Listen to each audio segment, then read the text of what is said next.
this week on a Bubble Chat. I think, but when it comes to like a person moving on from that band group, I really don't think it's like a feud. The thing is, when you're touring and you're an artist, I mean, you know, there's a possibility, unfortunately, that's going to happen. Houston's a very liberal area as well as some other. Guilty or innocent often have no recourse.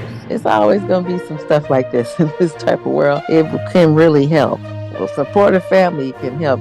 That's a beautiful thing. See, those moments you could talk about, that's what you should be talking about sometimes. Yeah. Instead of Olivia Rodrigo and Vampire. I agree. Well, excuse the shit out of me. I'm just messing.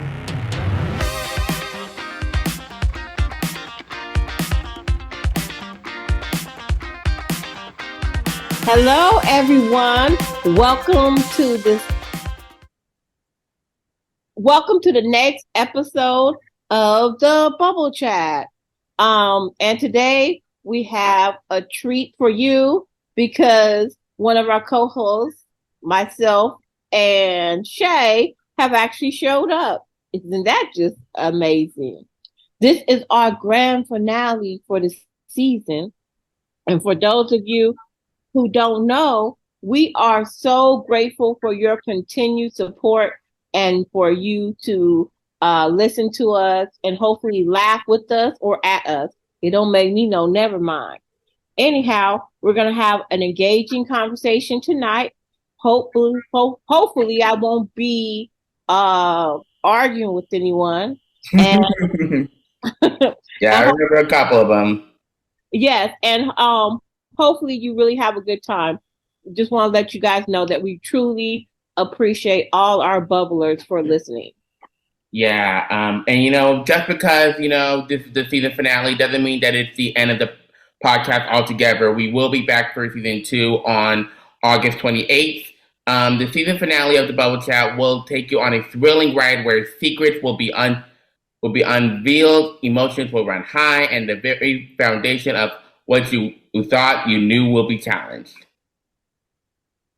And the Bubble Chat is just more than a podcast. It's a community for y'all to listen to us and our foolishness as always. And hopefully y'all get a connection. And hopefully we won't disappoint you with this season finale.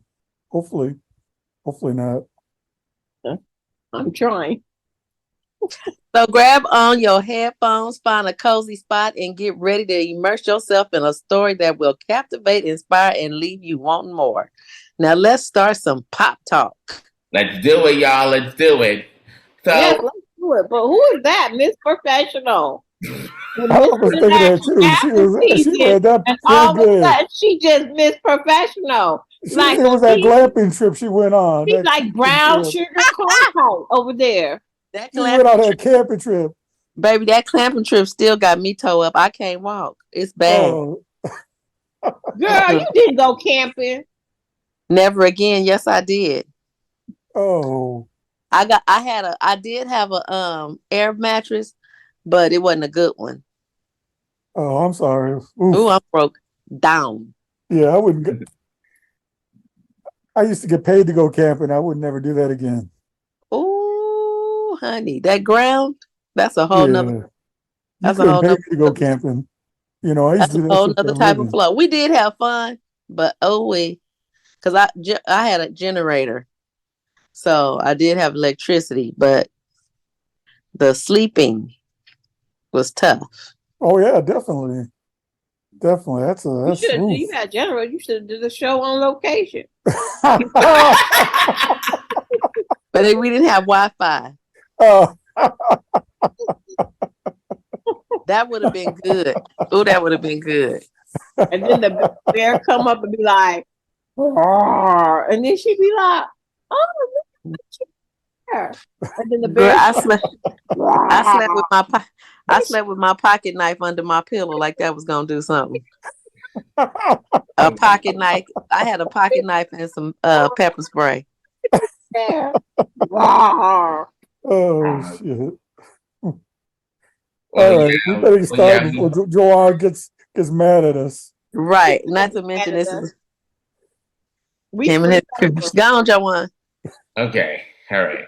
Well, up first, we delve into the recent development involving Liam Payne. For the listeners who may not be familiar with who Liam Payne is, he is known as a former bandmate from the English-Irish boy band One Direction.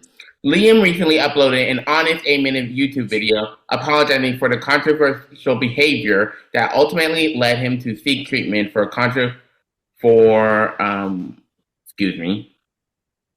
sobriety. According to Payne, he underwent a 100-day program in the past controversial with Logan Paul, who, as Payne also shared an interesting anecdote about the origins of One Direction and expressed dislike towards Zayn Malik, who was part of One Direction but departed in 2015 before the hiatus.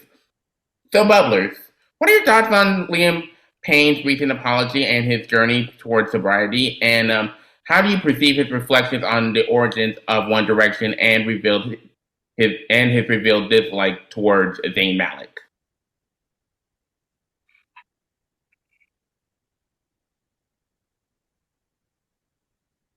I mean, basically, he can apologize for what he won't apologize for. I don't have a bone to pick in this fight. Not everybody is gonna like everybody in the group. I don't know. I mean, I'm glad he's got treatment for his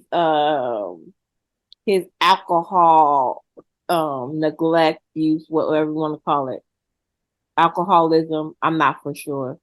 Yeah, I don't know why. I'm glad he went and he did 100-day program and hope that he has the ability and willpower to stay sober if that's his choice in his life. That's my 2 cents. Uncle Ruben. I feel the exact same way. And it's hard to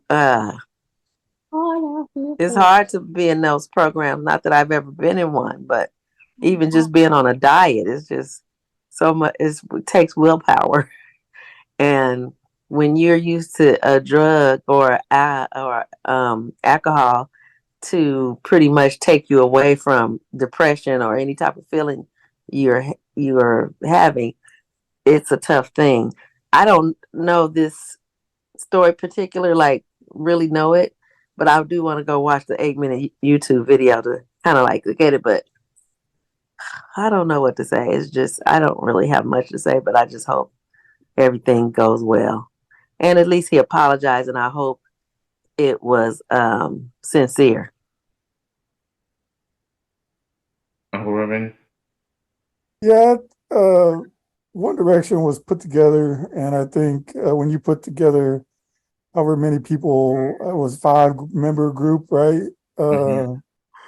And they were kind of fabricated, and all those people just kind of had to get along. And so I think at the end of the day, you have those different personalities and being forced to get along and forced to tour, and you have to learn to like each other and fake being nice to each other. I think, if I don't know how this whole sobriety thing came about, but if he's blaming alcohol for his outburst on that podcast, then maybe it's a good thing. But maybe it was his true feelings towards Zayn Malik. But, if he's getting treatment, that's good for him. But maybe let his true feelings be known about Zayn Malik. Hopefully his apology was sincere, and that's all I have to really say about the whole situation.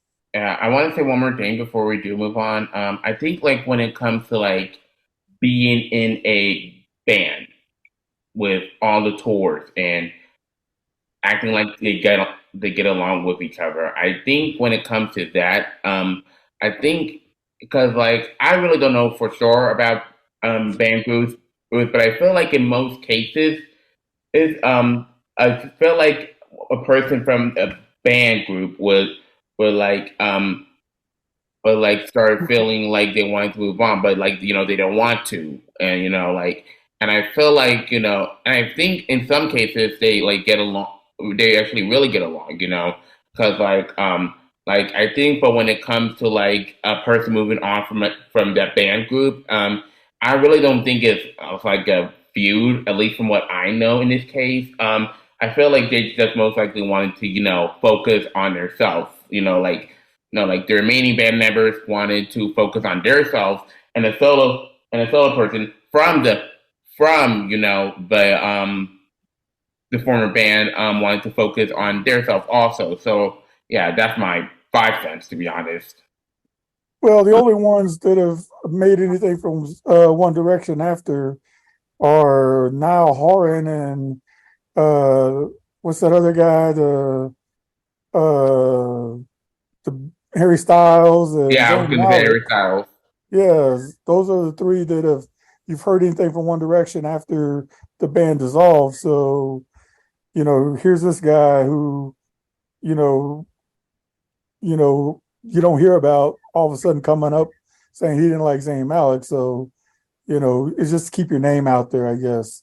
So I think that's, but I'll stop talking and we can move on to the next story if you want.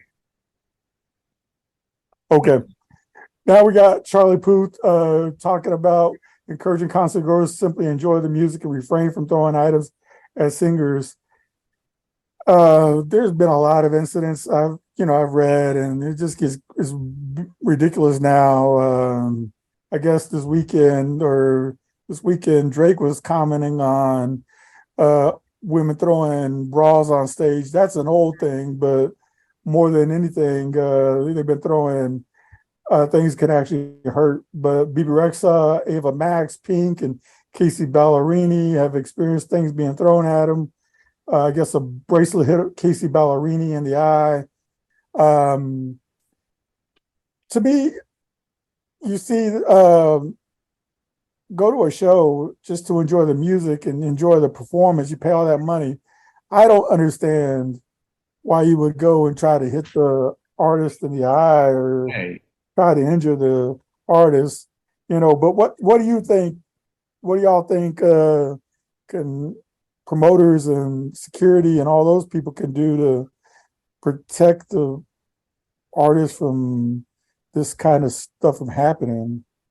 I just want to say this. One, I think in what the people are throwing at those singers is unacceptable. It's unprofessional. It's way too corny, and I just really think it's we've been getting like millions of stories about this, and I'm gonna be honest, I'm like really getting tired of the conversation, pretty much as the listeners are getting tired of it, and as much as my co-hosts are getting tired of it. BB Rexa being hit by a cell phone, Pink being thrown ashes at her, Ava Max being slapped. Yeah, I think we're like all getting tired of it, and I honestly hope this is the last time we do talk about it. I'm not going to the beginning, middle, and the end, giving you the details. If you don't remember, I will link some articles below. But I will want to say this. Mom talked about this before, when Eve was absent. That they need to be like they need to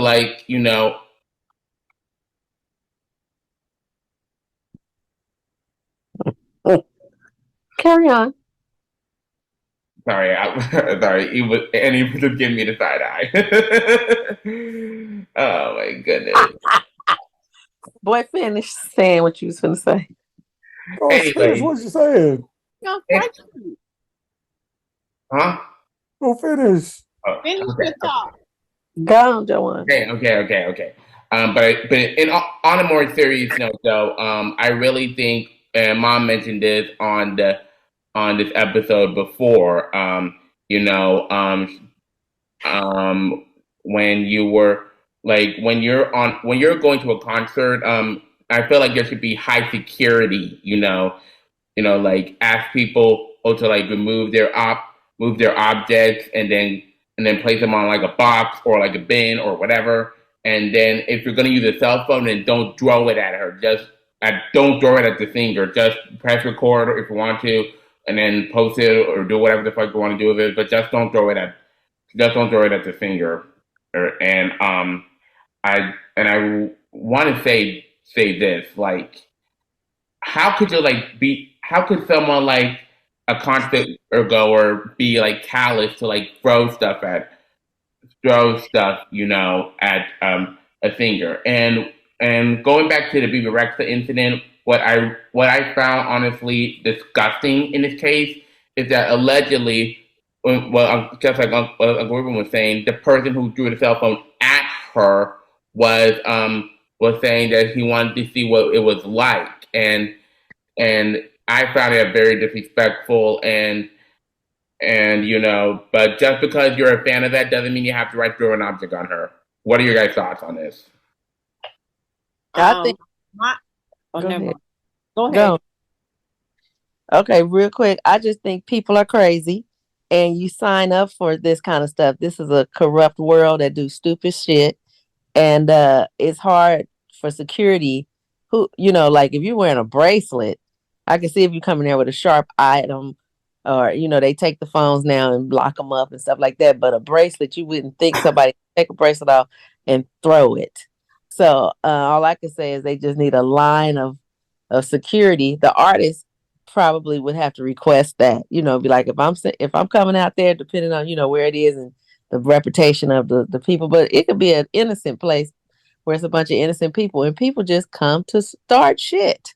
That's what they do. So like every time we go outside these days, you're taking a chance because you don't know what food is out there. Period. And it's just what it is. And ain't no getting around it unless they start having concerts and make everybody just have on a pair of shorts, a t-shirt, and no metal nothing. Like they already doing the clear purses, and the purse can only be so big. But maybe they say what, just t-shirt, shorts, flip-flops, no jewelry, no earrings, no nothing. I don't know. But this world is corrupt. I understand how some people do not come outside. Okay, go on, Eve. I tell the artist, get a new career. Yeah. I don't know what you want. I don't know what. First of all, concert goers are not professional. They are people who pay to go to the show. Should they be doing anything at an artist? Absolutely not. Whatever their intentions, however their mind is working, they should not be doing it. Point blank, period. Doesn't matter that people been throwing panties, bras, shoes, bracelets, flowers, teddy bears, jumbo jets, whatever it is that they throw on stage. They've been doing it forever. I'm not condoning it. It's just a part of the environment of a concert. And I think that either the artist can enlist their tour manager and stage manager to possibly put in some procedures, such as people who are on the floor or people who are closest within throwing range can't have any objects besides money and ID. If they want to impose something like that, they can try to, but I mean, basically for me, it's like a police officer saying, hey, people are shooting at me. Hey, people are speeding. Hey, people are breaking the law. And we know that everybody is wrong, but if you're a police officer and you don't like those things and your life is in danger, you need to resign and get a new career, right? So what I'm saying is when you're touring and you're an artist, I mean, there's a possibility, unfortunately, that that's going to happen. So, I mean, maybe get some kind of fiberglass protection around you, bullet, I don't know. and performing some kind of clear bubble, some type of protection. But outside of that, I don't know what to do. It's a hazard. It's a hazard of being a performer. I totally agree. And honestly, I think I would rather somebody throw a bracelet in my eye than somebody funky ass panties on the stage. That's just a funky mess. That would piss me off. I probably would stop my guy doing. So if I was performing as a comedian and somebody threw their funky drawers on the stage, it would be a fight. I'd be like, who did that? Unless it was Idris Elba. But anyway, they do have these screen things. It's like a net, and it's like a drop from the thing, and you could drop it. It's a clear net. It's like mesh transparent. That maybe they could do that or something. Ruben? Yeah, I've been going to shows for a long time. I've seen things thrown. I've seen water bottles being thrown around. It's not going to stop. And the more people protest, the more they're going to continue to throw things. So and the more people are give it press, the more, or give it clout, the more people are going to want to do it. So I think it almost a challenge. Oh, I threw this at so and so, that kind of shit. It's just going to make it so it's just stupid. Again, it's like what goes on people's heads. That's the I've been there. I've seen it. My very first concert, one of the performers got hit with a bottle in the head. That was when I was 13 years old. So, that was a long time ago. So it's not going to stop. And, so. And your security got to be tighter. Yeah, but, yeah, that's true too. So I think we've beat that dead horse. When y'all going to see Beyonce? The 21st of September. Right before she, speaking of Beyonce, right before she names those housing projects, they honor her with naming those housing projects. That housing project that they're naming in Houston that you're going to talk about. I sure wish I was going to that concert. I'm still like praying that it might happen. I don't know how, but I want to go. Y'all lucky. Somehow we got tickets. Somehow somebody was smiling on us. I think it was my mom. Probably so. Adorable. Y'all gonna have fun. I bet you don't nobody throw shit at Beyonce though. They better not, because if they do, I'm gonna pull my ass to wherever they are, and we's about to fight. They ain't nothing at Beyonce.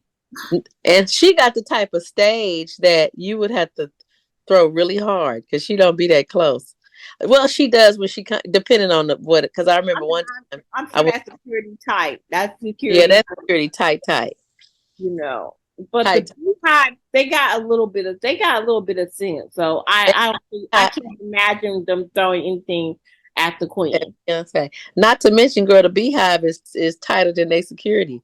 The Beehive is in the building. You would not want to do nothing. Yeah, I think she had some of the best fans in the world. This is not biased or anything, but I think she has some of the best fans in the world. And outside of her fans, I also think Nicki Minaj has some of the best fans in the world. Because I tell you, Minaj fans, they just be knowing all the lyrics. I mean, they just be amazing. And when they disagree with something she does, they actually say something, but they still love her and keep it moving. But I'm just saying, soil. Yeah, they go to the soil, and the Beehive will too. The Beehive will sting the fool out of you. You mess with some Beehive. Well, yes. Yeah. I call them the killer bees. Basically. Because, baby, Y'all don't want that smoke because they are about that life. They about the life and the concert. All that. All right. Beyonce and Kelly Rowland unite for Houston, creating the Knowles Rowland House for Permanent Housing. Up next, global superstars Beyonce and Kelly Rowland are giving back to their hometown by establishing a permanent housing complex in Houston's Midtown area. The officials made this announcement during a press conference on Tuesday. The project, known as the Knowles Rowland House, is set to cost approximately $8.4 million. It will receive a significant boost from the American Rescue Plan, with $7.2 million allocated to the project, alongside contributions from supporters such as Rice University, as reported by the Houston Chronicle. That's big. The Houston complex will consist of 31 new units of permanent housing that will be built at the Bread of Life gymnasium. I'm sorry. With the announcement of Beyonce and Kelly Rowland joining forces to create the Knowles Rowland House, what impact do you think this initiative will have on the community, especially in terms of providing permanent housing and solutions? That's so beautiful. But 31 new units, is that just like 31 houses for only 31 families? Or is a unit more like? I think it's just units, but I want to be clear that we make this clear. It's just being named after Beyonce and Kelly Rowland. It's being funded by this by the American Rescue Plan and the donors. It's only being named after them. As far as a unit, what is a unit? Like a one family? Yeah, I think so.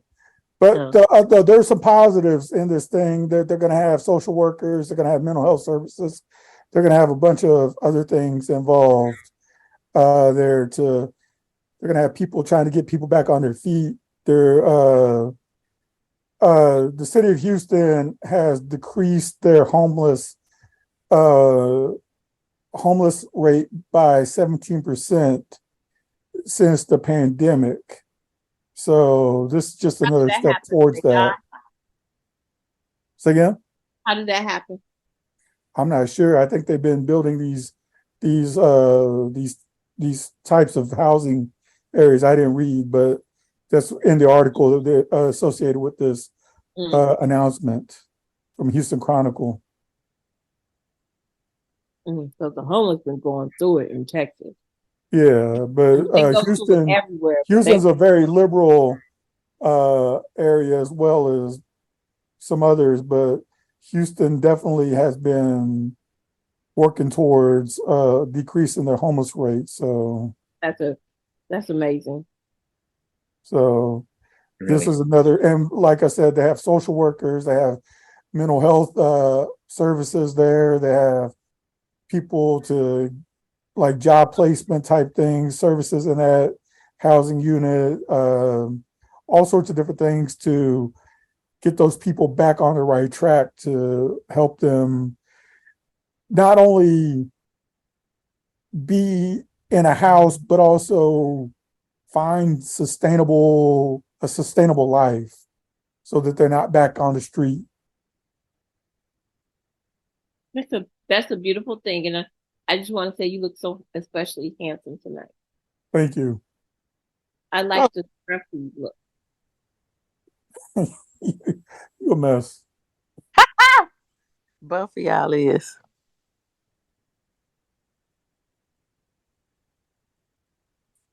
Okay, what's next? You're just going to talk about Travis Scott? Yeah, Travis Scott. Dying to talk about him. All righty. Up next, we have Travis Scott, the rapper, for those of you who don't know, behind the Astroworld Music Festival, will not be facing criminal charges related to a crowd-crushing incident that took place in 2021, resulting in the death of 10 people and thousands of injuries.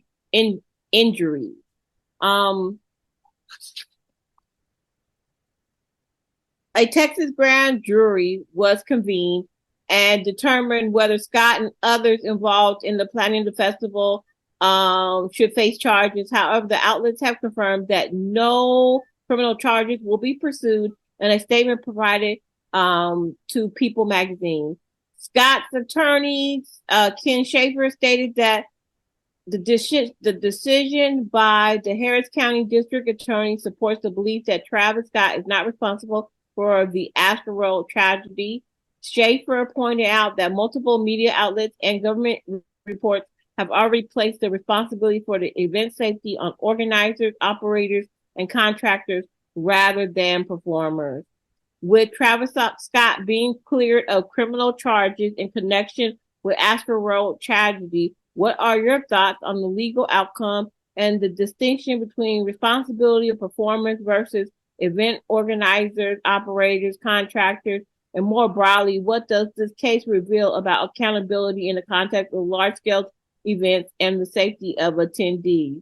I would like to say that I agree with that decision. I never thought as a performer that he was responsible. I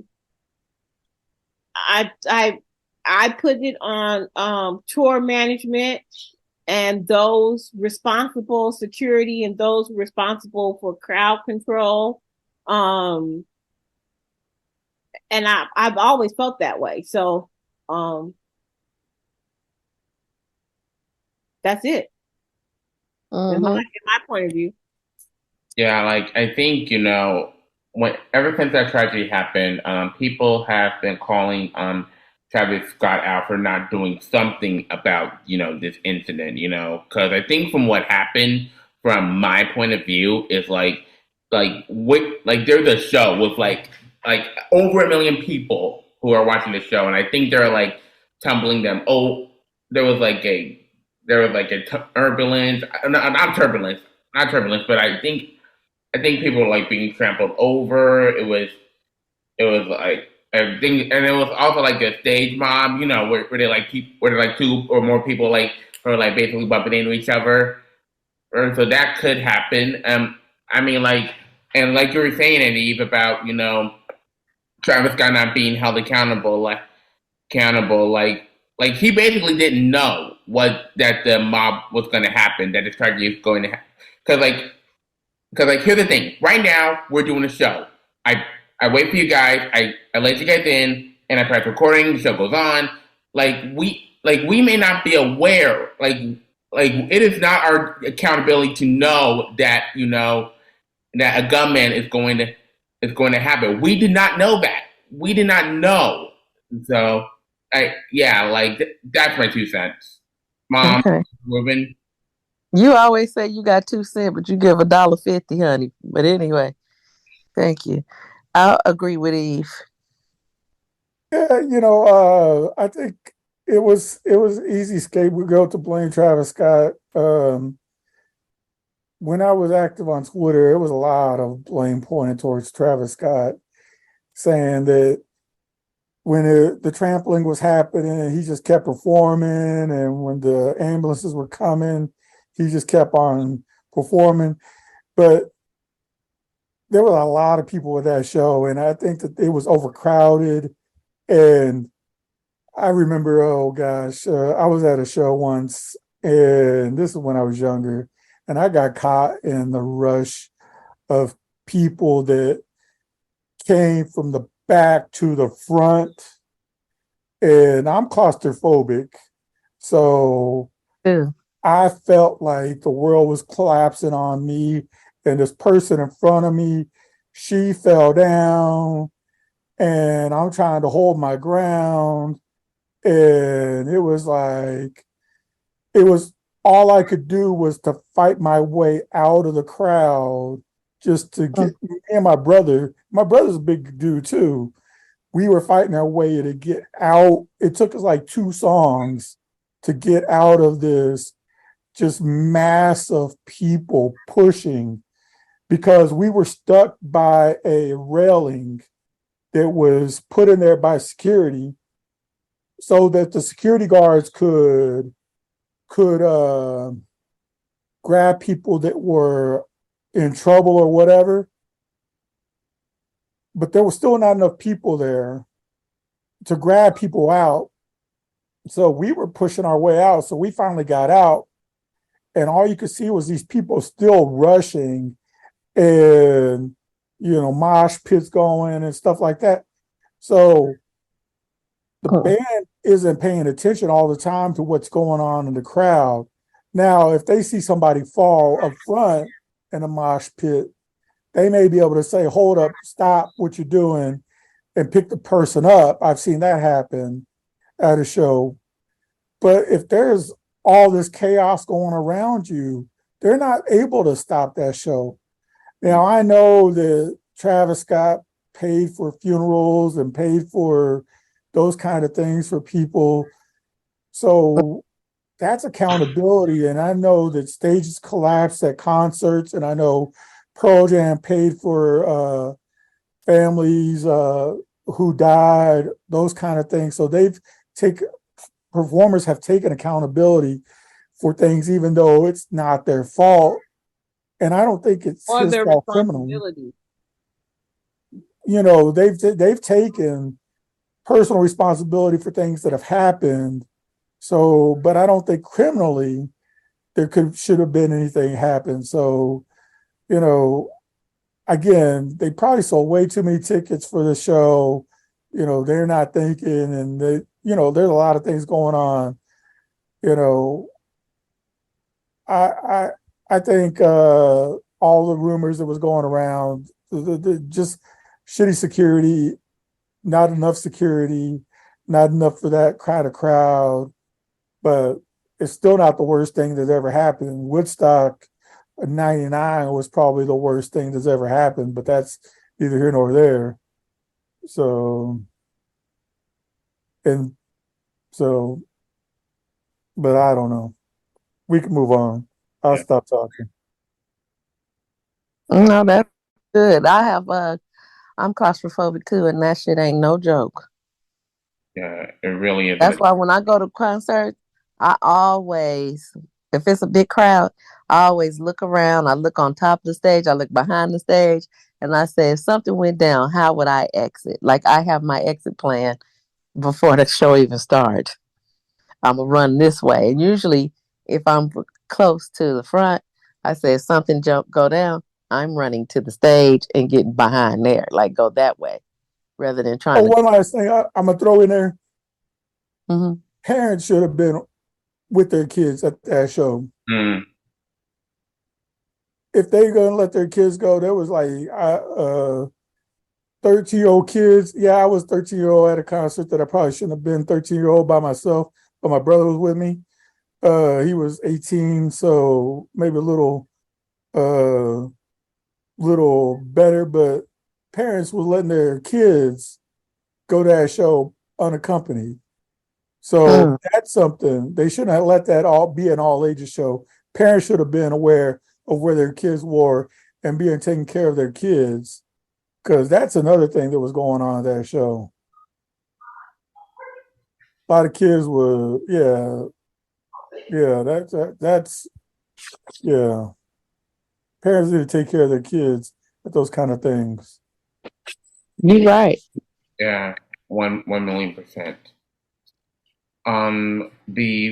Before we take a break, we want to take a moment to acknowledge the passing of a beloved actor in the entertainment industry, as we extend our condolences to the family, friends, and fans of Alan Arkin, who recently passed away a couple of weeks ago. Alan Arkin was a incredibly talented and versatile actor known for his exceptional performances in both comedic and dramatic roles. His contributions to film and television over the years have left an incredible mark on the industry. His memorable performances in the movies like Little Miss Sunshine and The Russians Are Coming, to his iconic role in The Kominsky Method. Alan Arkin's talent was and presence on screen will deeply be missed. We will be right back after a short break with more engaging discussion, so stay tuned. Welcome back to the Bubble Chat. And we have more of today's topic. Up next, we have a mom influencer from California has received her sentencing for lying about her children's attempted kidnapping incident. After posting a viral Instagram video accusing a Latino couple of kidnapping her kids outside a craft store in Petaluma, California, Katie Thorson, age 30, has been sentenced to 90 days in jail. The Sonoma County District Attorney released a statement on their website indicating that Thorson was convicted on a single count of knowingly making a false report of a crime. District Attorney Rodriguez, quoted on the website, expressed that the sentence was fair and that they hope it provides some closure to the couple who was falsely accused of attempting to kidnap 2 young children. With the sentencing of Katie Thorson, the mom influencer who falsely claimed her children were kidnapped, what are your thoughts on the importance of accountability in such cases and the impact it has on victims who were falsely accused? And how can we balance the need for accountability with ensuring a supportive environment for general victims of crimes?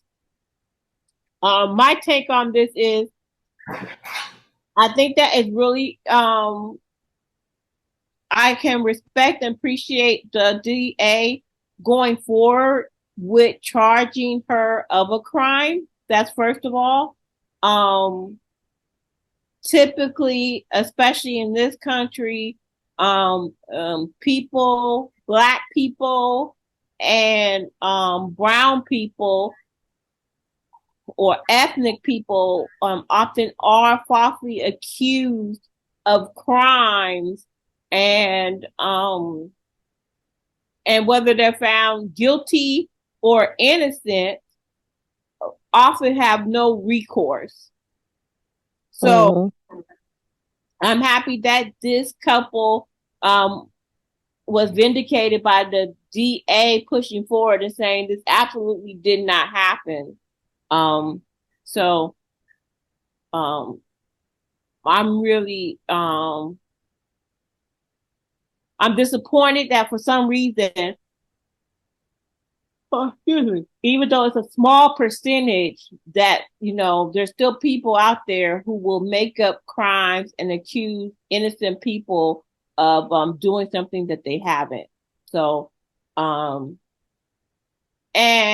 it's part of the DA's responsibility as part of the police investigators to discern, do their best to discern if a crime has committed.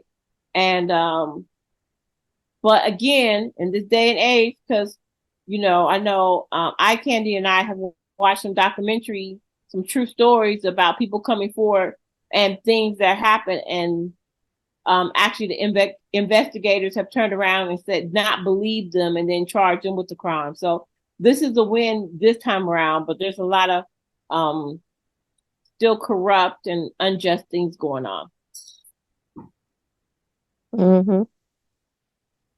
I totally agree with you, Eve.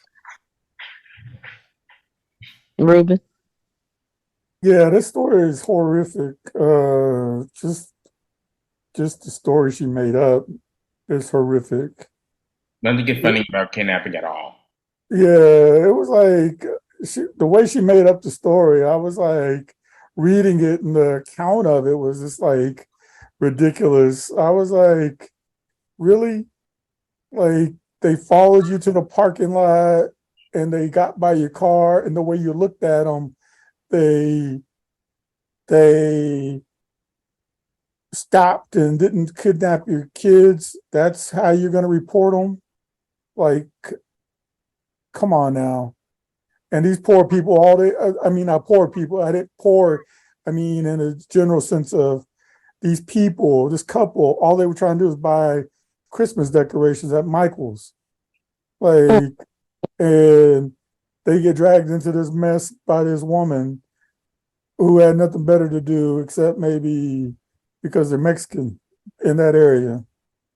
And so, these people, wanted to kidnap my kids. Really?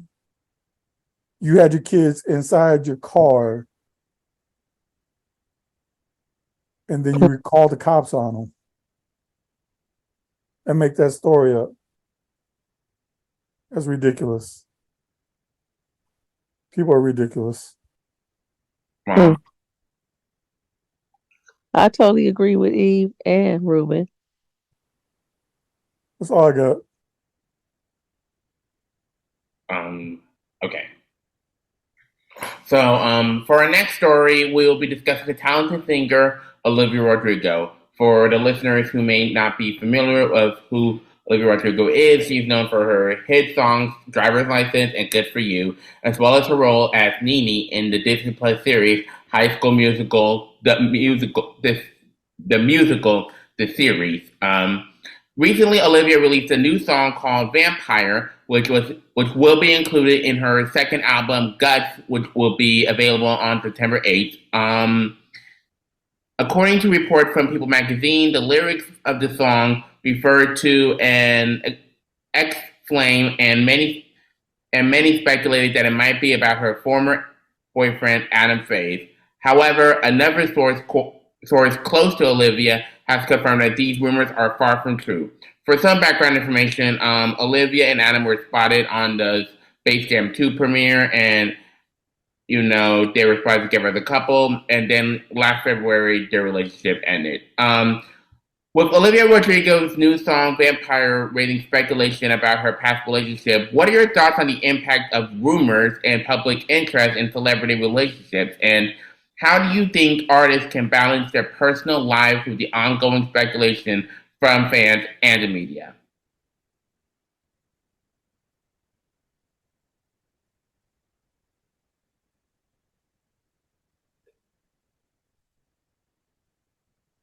Ruben?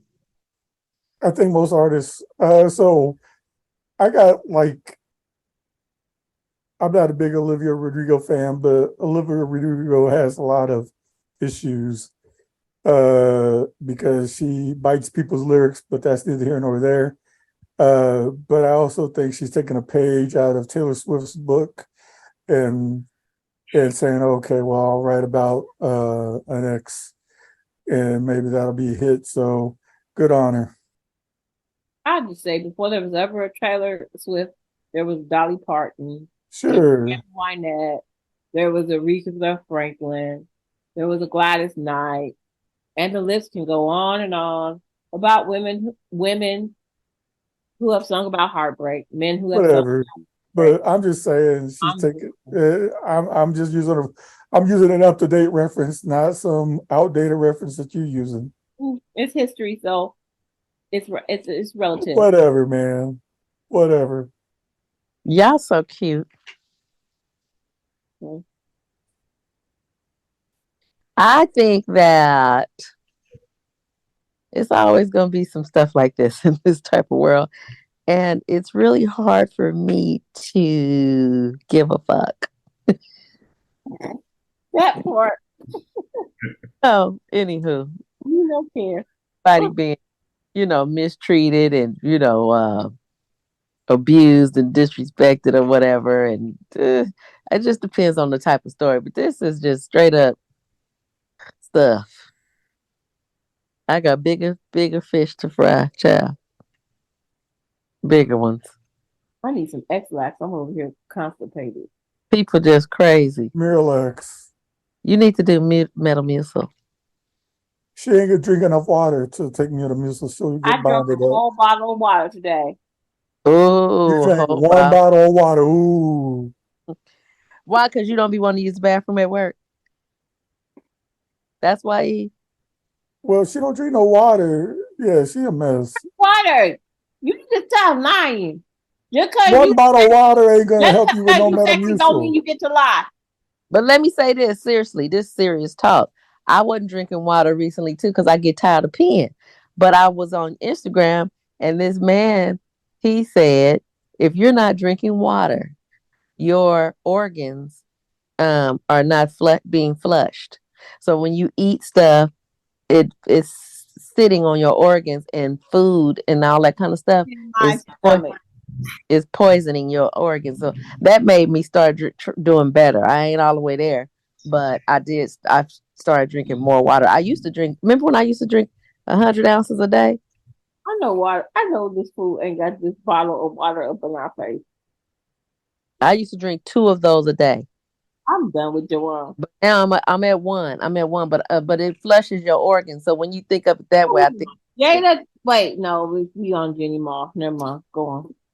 But anyway, I didn't mean to get off the subject. But anyway, for our next story, we will be discussing Jeannie Mae Jenkins, former co-host of The Real Daytime, and her reflections on the significance of her family's role in her daughter's life. Since becoming a mother, Jeannie has successfully balanced her career as a businesswoman and television personality while raising her 17-month-old daughter, Monica Mae Jenkins. Speaking to People magazine, Jeannie expressed gratitude for having a supportive circle around her daughter. She highlighted the importance of having family members from both sides contributing to Monica's life, as it helps her connect with her culture. With Jeannie Mae Jenkins sharing the significance of her family's support in raising her daughter, what are your thoughts on the role of family in children's lives, especially in terms of culture connections? And how do you think having a reliable circle of support can impact parenting and career balance? It can really help. Well, supportive family can help. That's a beautiful thing. I love the fact that she gave her baby her middle name, May. That's cute. Because that's usually an old Black woman name. Like mom, like Aretha May, Betty May, Betty Jean, Ethel May. That's cute. Monica Mae Jenkins. Oh, it's Well, mine. that's what I was thinking. She's Asian and she's married to Jeezy. So, yeah. So I think that's there's more to the story. That's why the whole culture thing popped up, because she's Asian and she's married to Jeezy. Right. So yeah. They lucky. All I know. And I bet your Jeezy parents, that baby got the best of both worlds. She eat Louis on Friday and collard greens on Saturday. Yeah. So yeah.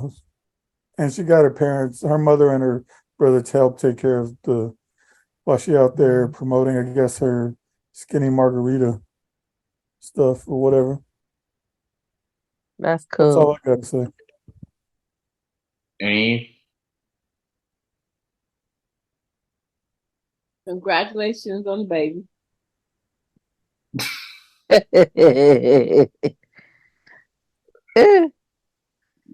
Did y'all want to tell y'all he saw Lonnie Love at Tommy T's the other day to her stand up? It's true. And he was able to meet her and take pictures with her after the show. Well, that's good. Oh wait, let me. We could have talked about that instead of Liam. What you call it? Look at his picture. Liam Payne. Adorable. Yeah. We got to talk about that a little bit instead of Liam Payne. Yeah. I actually did saw Lonnie Love on Tommy T's. It was an amazing moment, and I will never forget it. I've seen a few famous people in person before, but I never got a picture of them. But for one of for the San Jose concert, I didn't even take a picture at all because I didn't get a VIP ticket, because I tried to get general admissions because I was broke as fuck. But yeah, it was the best moment of my life, and I'm forever grateful to it. Yeah.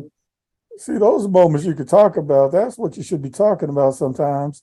Yeah. Instead of Olivia Rodrigo and Vampire. I agree.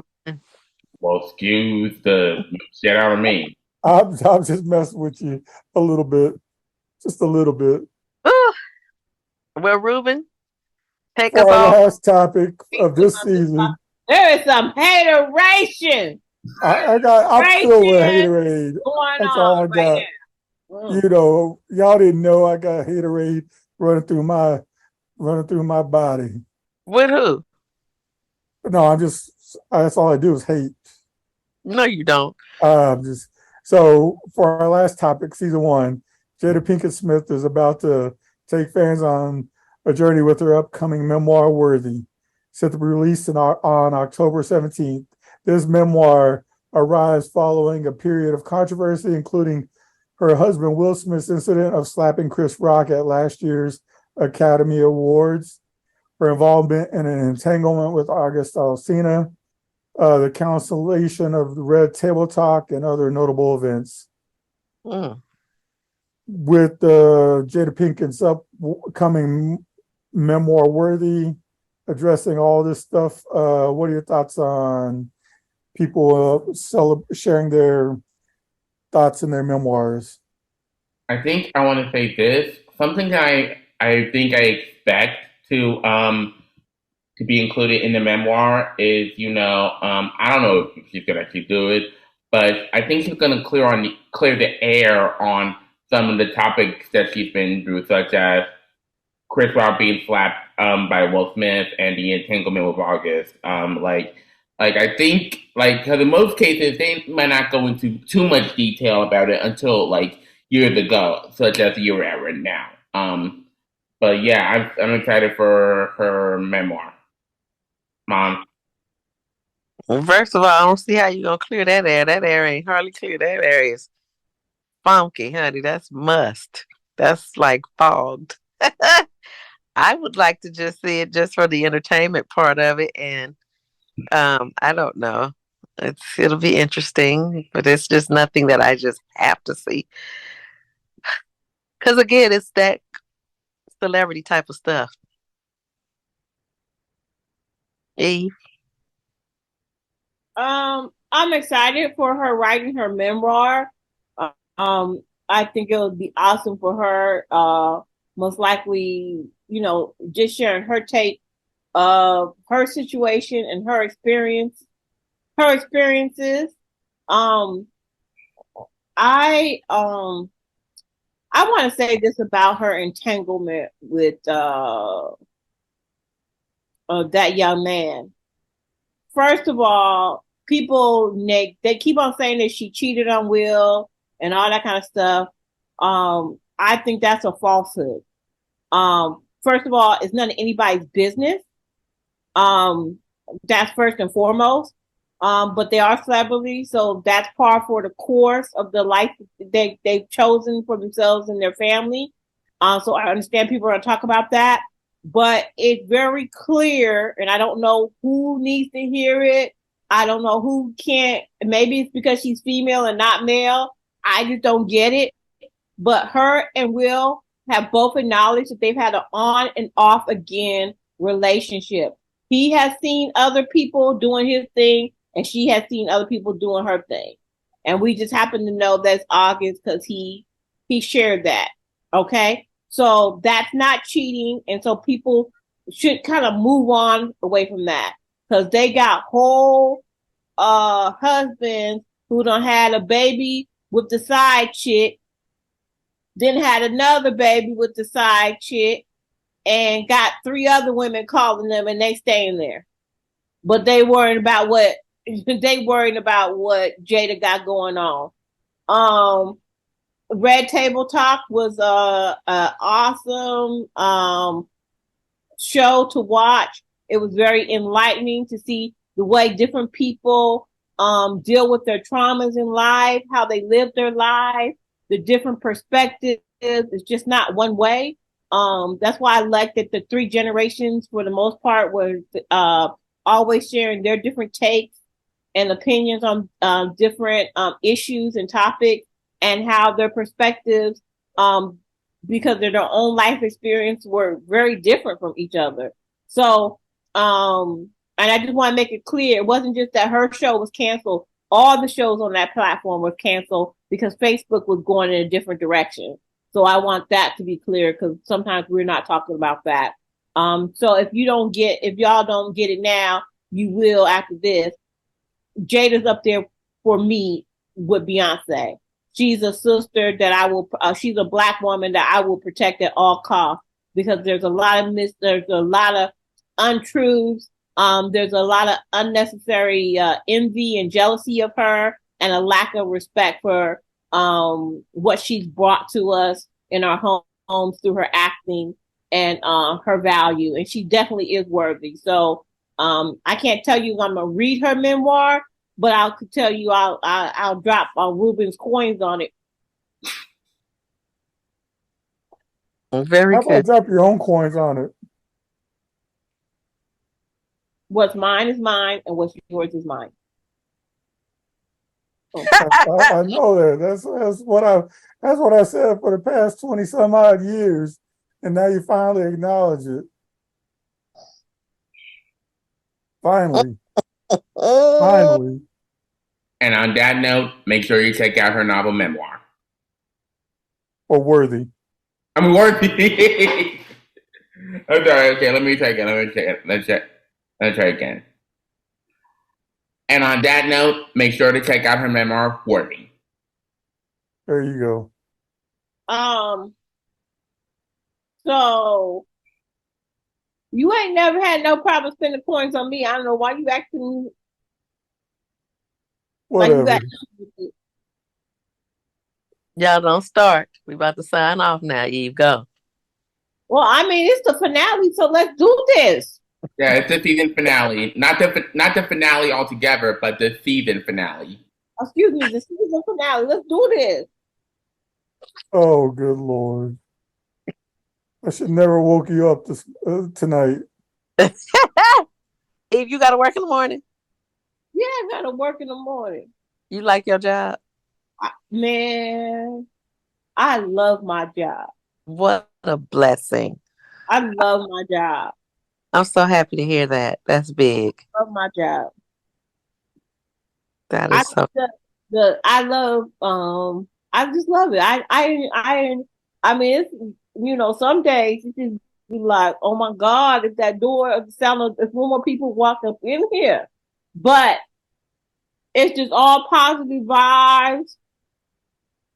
I enjoy what I do, and it's just positive environment. And even if, you know, I have to deal with someone miserable, I don't allow them to steal my joy. Amen. I treat them with kindness, and I treat them with kindness and professionalism.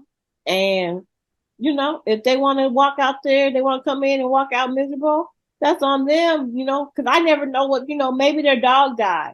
You know what I mean? Mm-hmm. I just know what's going on in their life. So, you know, I don't know what's going on with them, but I just don't let them steal my joy, and I just wish them the best. Mm-hmm. That's good. Amen to that. Close us out, Eve. Huh? Go on and close us out. Oh. What, you had a hot date or something? No, honey. I've been up since 5 o'clock this morning. Oh, look like you got a hot date because I seen them hair done. Look like you got them all done for someone to be pulling on them or something. I wish. I gotta get up and pack tomorrow. I ain't even packed.